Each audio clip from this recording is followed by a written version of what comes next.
O julgamento em Nova York está trazendo de volta ao centro do debate os generais que construíram o regime venezuelano.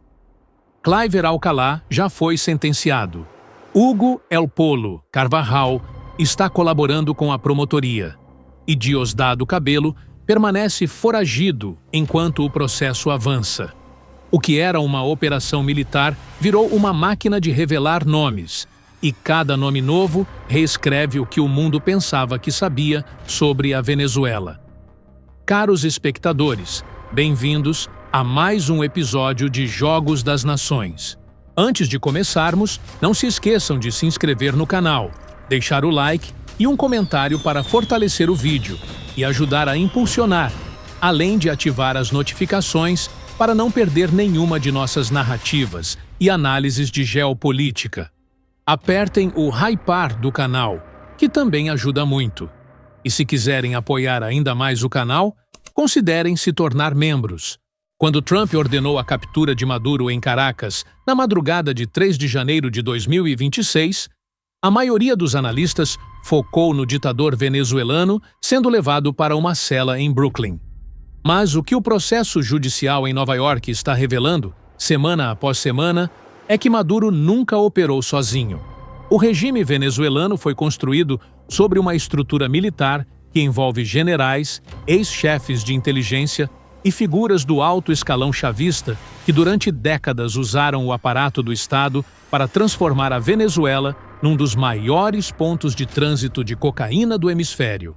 E esses generais, alguns já presos, alguns colaborando, alguns foragidos, estão voltando ao centro do debate de uma forma que o mundo não havia antecipado quando o julgamento começou. O caso que define o problema é o de Cliver Alcalá, general aposentado que serviu sob Hugo Chávez. Alcalá era um dos oficiais mais próximos do regime em suas relações com o ELN colombiano e com as Farc. Ele se declarou culpado dos mesmos crimes imputados a Maduro, conspiração para narcoterrorismo e importação de cocaína para os Estados Unidos, e foi sentenciado a 21 anos e 8 meses de prisão por um tribunal federal em Nova York. A sentença de Alcalá não é apenas um caso isolado.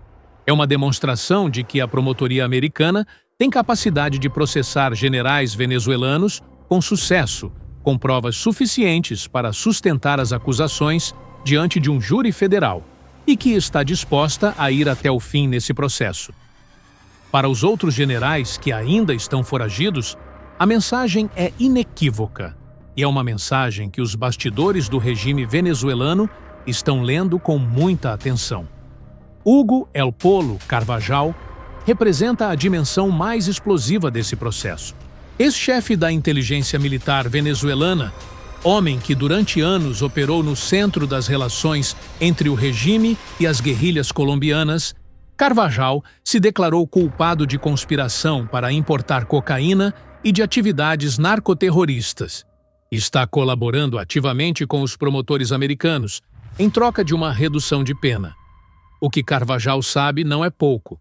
Ele tem acesso a décadas de operações que conectam o regime venezuelano ao narcotráfico internacional, a nomes específicos, a rotas específicas e a transações financeiras que a promotoria americana está documentando com precisão.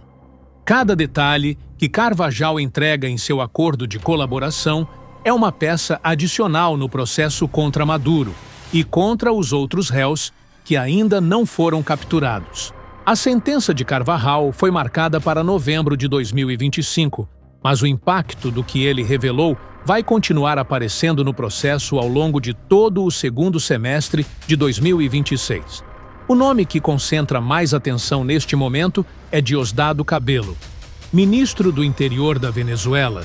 Considerado o número 2 do chavismo, Cabello foi formalmente indiciado pelo Grande Júri Federal do Distrito Sul de Nova York pelos mesmos crimes imputados a Maduro. Mas Cabello permanece foragido. E o juiz Alvin Hellerstein já emitiu uma ordem proibindo que as provas do caso sejam compartilhadas com réus que ainda não foram presos. Uma decisão que protege as testemunhas e sinaliza que a promotoria está construindo ativamente o caso contra os foragidos em paralelo ao julgamento principal. A presença de Cabello na denúncia, junto com o filho de Maduro, Nicolás Maduro Guerra, e com Ramon Rodrigues Chacín, transforma o processo numa acusação do regime como sistema, não apenas de um homem que foi capturado numa madrugada de janeiro. O que torna esse retorno dos generais ao debate especialmente complicado é a estrutura específica do cartel de Los Soles, o nome pelo qual a promotoria americana descreve a organização criminosa instalada no alto escalão do Estado venezuelano. O próprio nome conecta a estrutura ao aparato militar. Soles é uma referência às insígnias que os generais venezuelanos carregam em suas ombreiras.